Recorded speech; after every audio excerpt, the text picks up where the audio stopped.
Hello, friends. If you're widowed and about to turn 65, your CPP survivor's check is about to change. And for a lot of people, it quietly shrinks by hundreds of dollars a month. 6 rules decide the number. Stay with me to number 6, because that's the one almost everyone gets completely backwards. Number 1. The entire formula flips the month you turn 65, and most people never get told. Before 65, a survivor's pension is built 2 ways stacked together. 37.5% of your late spouse's retirement pension, plus a flat rate amount that in 2026 is $238.17. Add those up, and the most a survivor under 65 can get is $803.54 a month. But the day you turn 65, that flat rate portion disappears completely. It's gone. In its place, the check is recalculated as 60% of your spouse's retirement pension, nothing else added on top. 60% of the 2026 maximum works out to a top figure of $904.59. So on paper, the maximum goes up. But here's the catch that traps people. That only holds if your spouse was near the maximum contributor. If your late spouse's retirement pension was modest, 60% of a small number can land below the flat rate deal you had at 64. Take Margaret in Hamilton. Her husband's own CPP was $600 a month, so at 64, she drew the flat rate structure and collected around $450. At 65, her check was reset to 60% of that $360, and she lost roughly $90 a month, over $1,000 a year on her birthday. Contrast that with Tom in Windsor, whose wife had been a near maximum contributor. His PRE65 check of about $600 jumped to the full $904.59 the month he turned 65, an extra $3,000 a year, precisely because 60% of her large pension beat the old flat rate deal. Some widows watch their check go down at 65 and assume Service Canada made a mistake. It isn't a mistake, it's the formula switching over. The common error is spending that PRE65 amount as if it's permanent. Write down both figures before your birthday, the flat rate 64 number and the 60% 65 number, so you know which way yours is moving. Number 2, and this is where thousands of dollars a year vanish. You cannot simply add your own CPP on top of the survivor's check. This is the combined benefit cap, and it's the single most misunderstood rule in the entire system. If you already collect your own CPP retirement pension, and you also qualify for a survivor's pension, Service Canada does not pay you both in full. They merge the two into one single monthly payment. And that combined payment can never exceed the maximum retirement pension for the year. In 2026, that ceiling is $1,507.65. So picture a woman getting $1,100 a month of her own CPP who is told she qualifies for a $900 survivor's pension. She does not receive $2,000. She's capped at $1,507. That survivor's pension she was counting on is worth only about $400 real dollars to her, not $900. The other $500 a month, $6,000 a year, simply evaporates against the cap.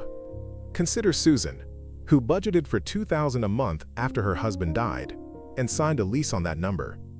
Her first combined deposit landed at $1,507, and she was $500 short every single month. The flip side proves the point. A widow with that same full $900 survivor's benefit, but only $200 of her own CPP, sits at $1,100 total, clears the cap with room to spare, and keeps nearly every dollar. It's the higher earner, not the lower one, who gets quietly clawed back. Nobody at the counter always spells that out. The typical mistake is asking, "Do I qualify?" You almost always seem to instead of asking how much clears the cap. Know your own CPP amount first, then subtract it from $1,507, and that difference is the only survivor room you actually have. Number 3. The recalculation at 65 is not always automatic, and the gap can cost you. If you were already receiving the survivor's pension before 65, Service Canada generally recalculates the age 65 version for you. But if your own situation changed, you started your own CPP, or you never formally applied for the survivor's benefit because you assumed it was handled, nothing moves until you file. There is no letter that chases you. One widower, Robert, assumed the survivor's benefit started the day he reported the death. He never filed the form and went 14 months with nothing. And because retroactive CPP payments are capped at 12 months, he permanently lost 2 months. Close to $1,800 he could never claw back. File Service Canada's survivor's application the same week you report the death. Retroactivity runs only 12 months back from the date they actually received that form, so every month you wait beyond 12 is money burned, not merely delayed. And remember, there's also the one-time CPP death benefit of $2,500 tied to your late spouse. A lump sum that must be actively claimed, ideally applied for within 60 days by the estate, so it sits cleanly with the executor, and easy to leave on the table if the paperwork stalls. The action here is concrete. Call Service Canada. Confirm in writing that your survivor's pension has been recalculated to the 60% age 65 formula, and confirm the $2,500 death benefit was paid. Do not assume the system did it silently. And quick reminder before we go on, the rule at number 6 is the one where people deliberately do the wrong thing thinking it's smart, and it can cost the most of all. Keep it in mind. Number 4. The OAS allowance for the survivor is a completely different check, and it ends the day CPP survivor rules change. This one catches low-income widows hard. The allowance for the survivor is an old age security program, separate from CPP entirely, and it's paid only to a low-income widowed person aged 60 to 64, whose annual income sits below roughly $29,000, worth up to about $1,600 a month. The income test is unforgiving.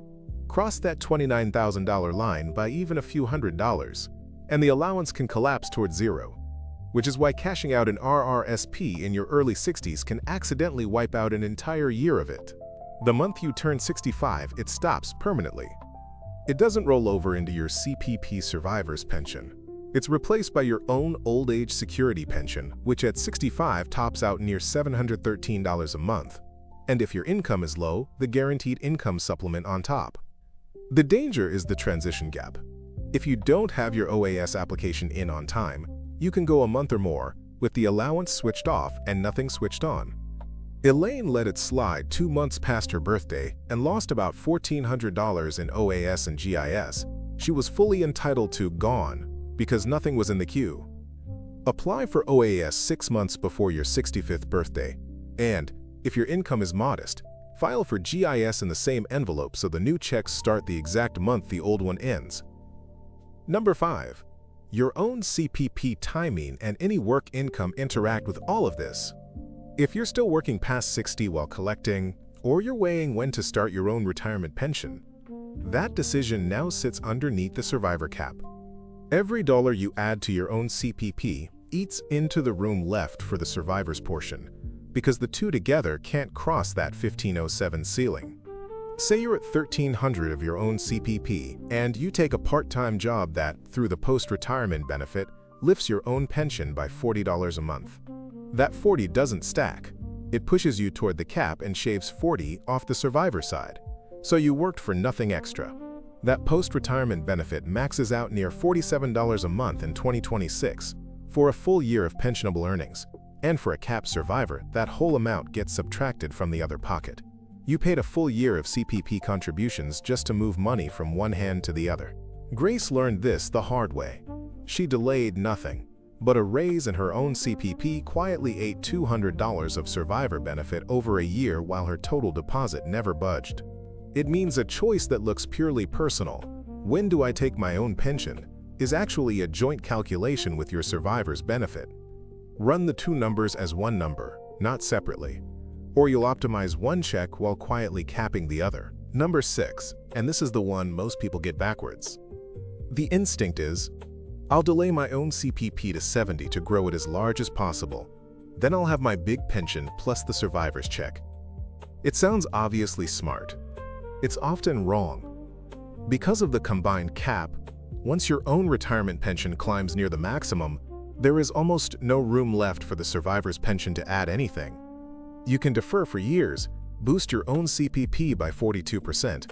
That's the exact bump for waiting from 65 to 70, 0.7% for every month, and watch the survivor's portion shrink towards zero as your own grows, because the total is frozen at the ceiling. Take Linda. At 65, she had $1,100 of her own and a full $900 survivor's benefit, a combined $1,507. She deferred to 70 to chase a bigger check. By 70, her own pension had grown to about $1,560, which now clears the cap on its own. So the survivor's benefit that was paying her hundreds a month dropped to zero, and she'd given up 5 years, roughly $24,000 of survivor money to get there. The reverse plan can win. Taking your own CPP at 60 instead of 65 cuts at 36%, 0.6% a month. But if that leaves real headroom under the cap, your survivor's benefit keeps paying in full, and 5 extra years of collecting both checks at once can total tens of thousands you would never recover by waiting. For many widowed Canadians who already qualify for a strong survivor's benefit, aggressively deferring your own pension can mean you gave up years of survivor money to chase an increase the cap won't fully let you keep. The counterintuitive truth: when a large survivor's pension is in play, taking your own CPP earlier can sometimes leave you with more total lifetime money, not less. Do not defer on autopilot. Model it against the cap first. So here's your one step this week.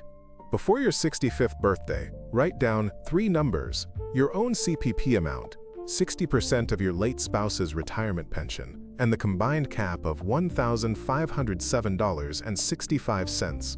Those 3 numbers tell you exactly what your real check will be.